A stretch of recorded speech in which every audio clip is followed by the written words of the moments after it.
역대하 6장 18절에서 19절. 짧기 때문에 저와 한 목소리를 읽도록 하겠습니다. 시작. 하나님이 참으로 사람과 함께 땅에 계시리이까 보소서. 하늘과 하늘들의 하늘이라도 주를 용납하지 못하겠거든 하물며 내가 건축한 이 성전이오리까. 그러나 나의 하나님 여호와여, 주의 종의 기도와 간구를 돌아보시며 주의 종이 주 앞에서 부르짖는 것과 비는 기도를 들으시옵소서. 아멘. 오늘 제목은 지극히 높으신 하나님이란 제목으로 여러분과 나누고자 합니다. 지난번에는 제가 전능하신 하나님의 전능하심에 대해서 얘기했다면, 오늘은 아까 제가 기도에도 얘기했지만 하나님이 얼마나 크신지에 대해서 함께 여러분과 나누고자 합니다. 제가 예전에 힐링 인 헤세드 시간에 그 하나님의 크심에 대해서 이제 묵상을 했습니다. 그러면서 하나님이 얼마나 크실까라고 묵상을 하다가, 그 우주의 크기가 혹시 여러분 얼마나 크신지 아시나요? 네, 제가 이제 제미나이로 한번 검색을 해봤어요. 우주의 크기가, 사람이 관측 가능한 크기가 930억 광년이래요. 그러니까 빛이 930억 년 동안 가야지만 도달할 수 있는 크기라고 합니다. 근데 이게 중요한 건 뭐냐면, 인간이 빛으로 관측 가능한 크기이고 관측이 안 된 부분은 모른대요. 그래서 우주가 얼마나 큰지 모른다라고 돼 있더라고요. 예전에 이런 얘기가 우연히 나왔었는데, 동성 목사님은 말이 안 된다, 이거는 그냥 사람이 이제 장난치는 것 같다라고 얘기하실 정도로. 근데 생각해 보면 이게 진짜 930억 광년인지는 사실은 알려진 게 없잖아요. 그냥 과학자들이 자기네들 계산을 해보니까 이 정도 크기가 나오는데 사실은 알지 못해라고 이제 얘기하는 걸 보면 얼마나 큰지 가늠조차 안 됩니다. 근데 우주가 너무 멀다 그러면은 이제 지구상에 있는 그 바다 있잖아요. 태평양, 대서양, 인도양, 이 바다가 얼마나 탐사가 된 줄 아십니까? 이게 그 100이라고 치면은 5%도 안 되게 탐사를 다 못했대요. 95%가 미지의 영역이랍니다. 뭐 관측을 하려면은 이 수압이 너무 세기 때문에 관측 장비가 박살이 나거나 아니면은 이제 천문학적인 액수가 들기 때문에 관측을 포기를 했대요. 현대 과학 기술로도 우주가 얼마나 큰지도 모르고, 심지어 바다 속에 무엇이 있는지 정확하게 알지도 못하는 게 인간의 과학 기술입니다. 갑자기 제가 뭐 우주 얘기 나오고 바다 얘기 나오고, 뭐 저처럼 뭐 이제 우주나 이런 거 관심 있으신 분들은 들리시겠지만 도대체 뭔 소리를 하는 거야 라고 하시는 분들도 있는 것 같습니다. 근데 제가 이렇게 말씀을 드리는 이유는, 우주를 만드신 하나님은 그럼 도대체 얼마나 크실까라는 생각이 들었습니다. 본문 말씀은요, 우리가 잘 아는 솔로몬 왕이 그 아버지 다윗의 유지를 받아서 성전을 짓습니다. 그래서 성전을 완공하고 나서 하나님 앞에 봉헌 기도를 드릴 때 하는 말이에요. 근데 오늘 우리가 주목해야 될 구절, 본문 구절이 있습니다. 보소서. 하늘과 하늘들의 하늘이라도 주를 용납하지 못하겠거든 하물며 내가 건축한 이 성전이오리까. 이 구절에서 이제 하늘들의 하늘은 우리가 밖으로 나갈 때 가시적으로 보이는 하늘뿐만 아니라 우리 눈으로 볼 수 없는 저 너머의 하늘, 그러니까 우주를 얘기하겠죠. 그것조차도 하나님의 크심을 담아내지 못합니다 라고 솔로몬은 이미 고백을 하고 있는 구절입니다. 그 물질 세계가 무한하신 하나님을 담아낼 수조차 없다라고 얘기를 하는 거예요. 쉽게 얘기하면은, 여기 컵이 있는데 이 컵이 우리 교회에 있는 공기조차도 다 담지를 못하죠. 마찬가지로 하나님께서도 이 땅, 이 물질 세계가 하나님을 계시게 할 수 없다 랄 정도로 하나님이 얼마나 크시고 무한하신지에 대해서 이야기를 합니다. 근데 이 무한하시고 크신 하나님이 사실은 어딘가의 제약조차도 받지 않으십니다. 근데 다윗이라는 한 사람에게 한 약속 때문에 7장 16절을 한번 보겠습니다. 이는 내가 이미 이 성전을 택하고 거룩하게 하여 내 이름을 여기에 영원히 있게 하였음이라. 내 눈과 내 마음이 항상 여기 있으리라. 사실은 그 어떤 존재도 하나님을 제약할 수가 없습니다. 근데 하나님이 그 성전에다가 마음과 눈을 항상 둘게라고 약속을 하십니다. 크고 무한하신 하나님, 그 누구조차도 막을 수 없는 그 분을 하나님이 어떻게 합니까? 스스로에게 제약을 거시는 거예요. 겸손하게. 왜요? 그분이 사랑하시는 그 백성 때문에, 그리고 그분의 성품이 사랑이기 때문이죠. 자, 그렇다면 하나님이 무한하신 걸 알았어. 그렇다면은 반대로 우리가 얼마나 작은 존재인지 보겠습니다. 이사야 41장 14절 볼게요. 버러지 같은 너 야곱아, 너희 이스라엘 사람들아, 두려워하지 말라. 나 여호와가 말하노니 내가 너를 도울 것이라. 내 구속자는 이스라엘의 거룩한 이인이라. 이 구절만 보고 하나님 너무 말씀이 심하시네. 버러지라뇨. 말씀 지나치신 거 아니에요? 이게 아니라 이거 개역개정 성경이 조금 약간 좀 그 버러지라는 단어가 욕이 아닙니다.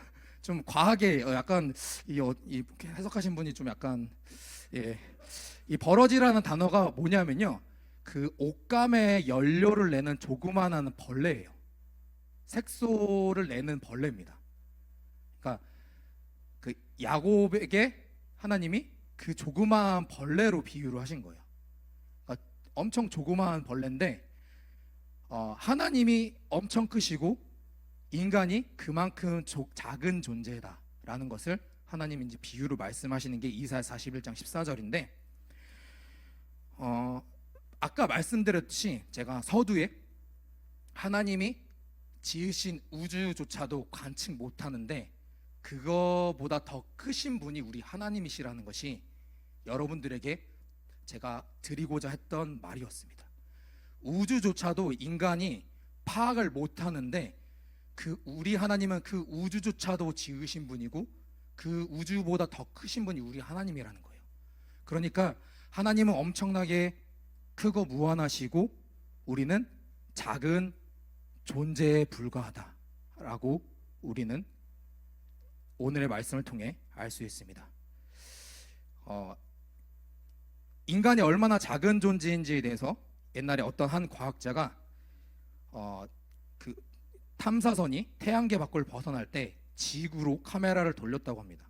그랬을 때 그 지구가 요만한 점처럼 보이는 걸 보고 이 점 위에서 수많은 사람들이 아웅다웅 싸웠었다라고 하는 자아성찰적인 어떤 발언을 했던 걸 기억합니다.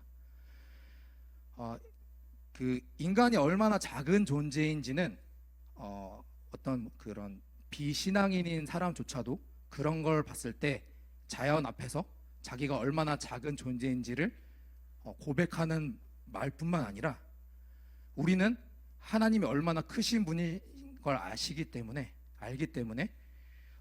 그 사람보다 더 우리가 하나님 앞에 더 겸손히 서 있어야 된다는 것을 여러분들에게 전달하고 싶습니다. 자, 근데 제가 이 말씀을 드린 이유가 뭐냐면요, 우리는 우리 한 치 앞도 알지 못합니다. 우리가 살아가는 게 근데 각자들만의 어떤 어려움들이 있을 줄 다 잘 알고 있습니다. 방금 읽었던 이사야 41장 14절에 보면은 하나님이 조그마한 벌레 같은 야곱아라고 하신 다음에 이스라엘 사람들을 두려워하지 말아라 라고 말씀하십니다. 나 여호와가 말하노니 내가 너를 도울 거야. 그거 무한하신 하나님이 벌레만큼 작은 우리들을 도우신다라고 약속을 하셨다는 겁니다. 그 누구에게도 붙잡히지 않으셔도 되는 분이 우리를 너무 사랑하셔서 우리를 도와주시겠다고 말을 하셨어요. 제가 아는 어떤 분이 아주 어릴 적에 길을 걷다가 인도와 차도 사이에 있는 보도블록에 항상 발이 걸려 넘어졌었대요. 그래서 항상 자기한테는 그게 스트레스였답니다. 어린 자기는 이게 넘어간 달을 올리는 게 항상 조심해서 올리는데 항상 걸려서 넘어졌답니다. 근데 조금 크고 나니까 그게 별것도 아니었다는 것을 깨달았다고 합니다. 이렇게 말씀을 드린 이유는 우리한테는 우리 각자에게 주어진 수많은 어려움들이 있을 겁니다. 하지만 우리 하나님 앞에는 그것은 어떤 거다? 아주 작은 일에 불과하다는 것을 여러분들이 오늘 깨달으셨으면 좋겠습니다. 학개서 2장 5절에서 6절 말씀 볼게요. 너희가 애굽에서 나올 때 내가 너희와 언약한 말과 나의 영이 계속하여 너희 가운데 머물러 있나니 너희는 뭐하지 말지어다? 두려워하지 말지어다. 만군의 여호와가 이같이 말하노라. 조금 있으면 내가 하늘과 땅과 바다 육지를 진동시킬 것이요. 자, 우리 하나님이 어떻게 하신대요? 바다 육지의 모든 것을 진동시키신다고 합니다. 무한하신 하나님이 그분의 말을 때문에 우리를 위하여, 그분의 뜻을 위하여 하늘과 땅과 바다 육지를 진동시키신다. 그러니까 두려워하지 마. 나의 성령이, 내 성령이 너희와 함께 할 거야 라고 학개서 2장 5절에서 말씀하시고 계십니다. 왜 그렇죠? 그 하나님이 우리 아버지가 되겠다고 말씀하셨기 때문입니다. 우리는 그분의 자녀이기 때문이죠. 그분은 그분의 백성을 사랑하셔서 엄청 크심에도 불구하고 우리를 위해, 그리고 그분의 뜻을 위해 일하겠다라고 성경 곳곳에서 말씀하고 계십니다. 그리고 우리 하나님은 우리 생각 너머에 계신 분입니다. 이걸 믿으십니까? 우리 하나님은 자연보다도 더 크신 분이시고, 내가 처해 있는 누군가에게 얘기하지 못하는 어려운 상황보다 크신 분이시고, 우리의 생각과 이성과 논리와 경험 밖에 계신 분입니다. 유튜브를 검색해봐도 늘 나오는 썸네일 중에 하나가 뭐죠? 세상 사람들이 예수가 정말로 부활했냐? 라는 썸네일을 누군가 보셨을 겁니다. 그런 말이 나온 이유가 뭘까요? 인간의 생각으로는 죽음은 그냥 끝나기 때문입니다. 받아들일 수가 없는 거예요. 인간의 이성으로는 죽음을 이길 수 있는 존재가 없기 때문에 그 죽음을 이기셨다는 그 예수님이 정말로 그게 말이 되느냐라는 썸네일을 종종 보게 됩니다. 근데 이게 믿지 않는 사람에게만 해당이 될까요? 당시 하나님의 백성이라고, 하나님께 선택을 받았다라고 자부했던 유대인들에게도 비슷한 상황이 있습니다. 요한복음 1장 45절과 46절 한번 볼게요. 빌립이 나다나엘을 찾아 이르되 모세가 율법이 기록하였고 여러 선지자가 기록한 그 일을 우리가 만났으니 요셉의 아들 나사렛 예수이니라. 나다나엘이 이르되 나사렛에서 무슨 선한 것이 날 수 있겠느냐. 빌립이 이르되 와서 보라 하니라. 이때 유대인들 머릿속에는 나사렛이란 동네는 유대인들이 사는 동네지만 이방인들과 가까이 근접해 있는 지방이기 때문에 어떤 선한 것도 날 수 없다라고 생각을 했습니다. 그러니까 메시아가 그 지방에서 나올 수가 없다라고 생각을 한 거죠. 그들의 고정관념인 겁니다.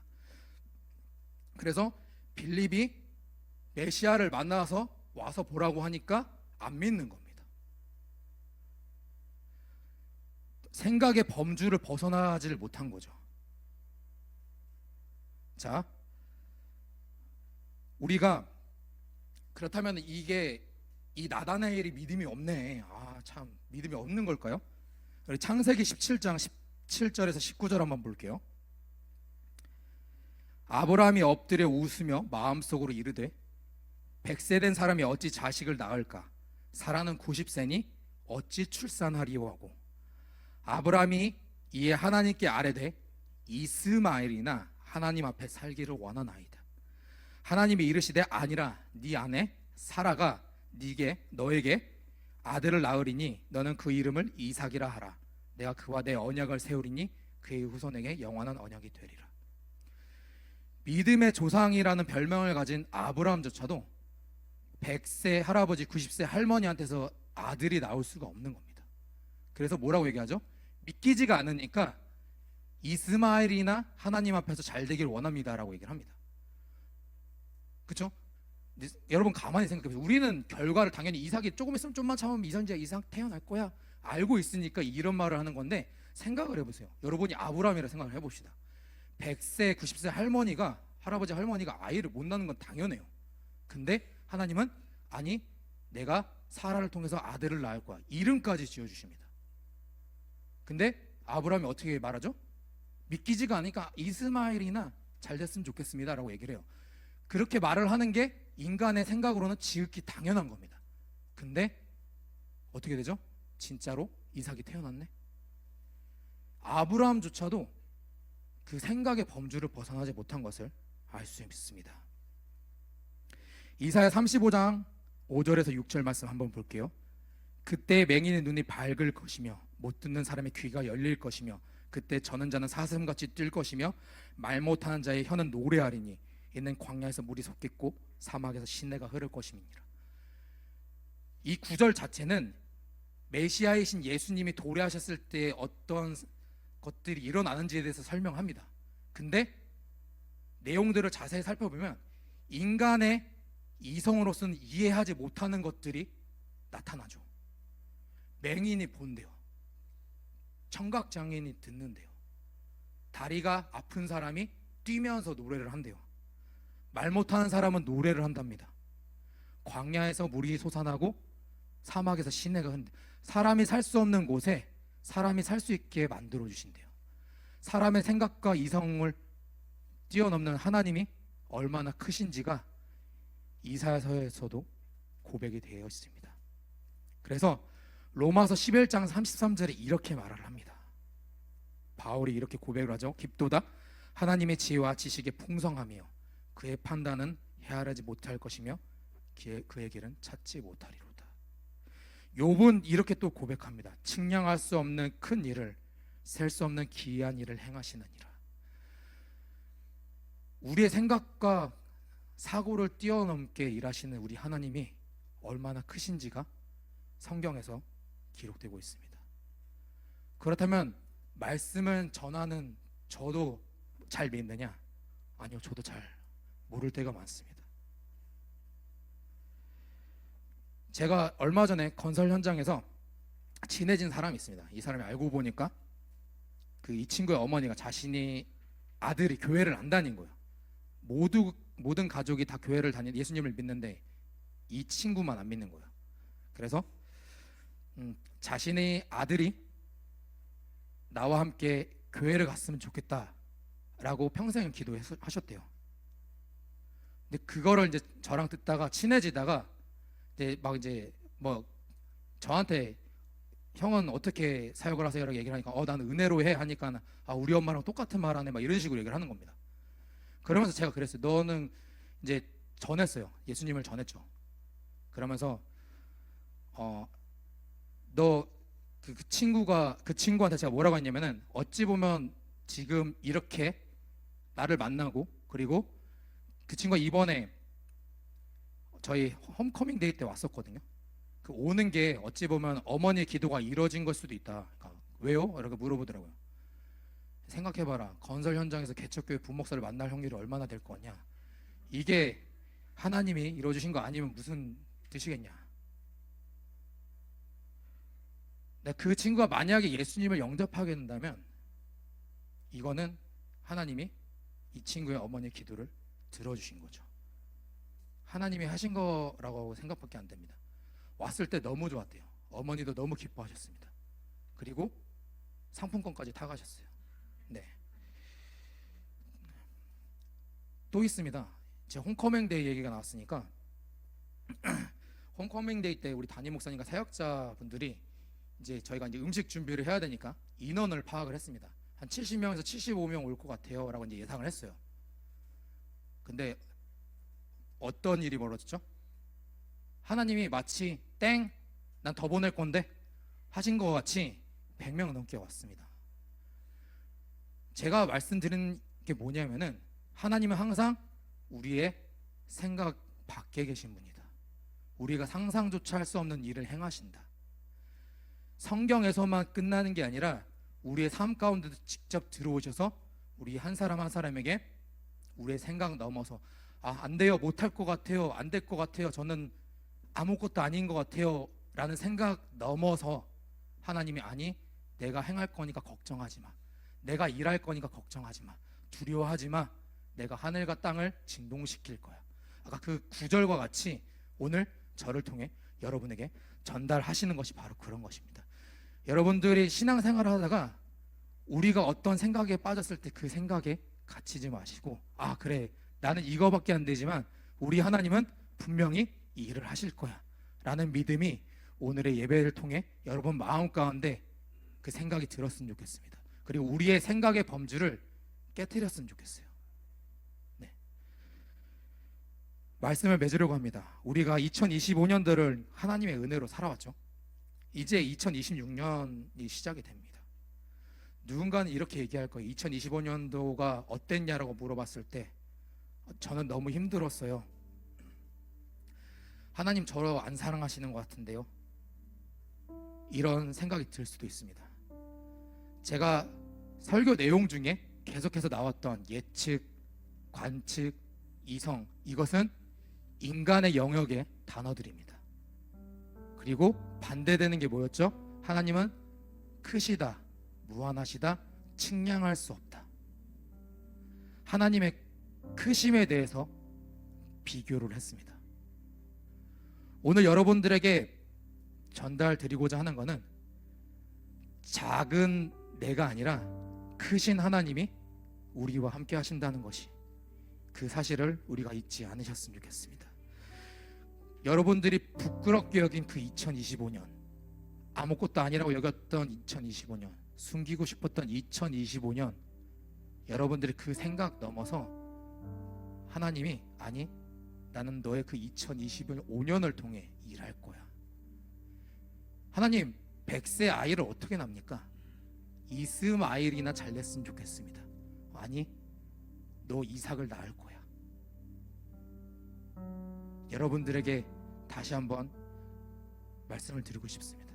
우리의 생각 넘어서 일하시는 하나님을 오늘 이 시간 우리가 믿고 나아가길 소망합니다.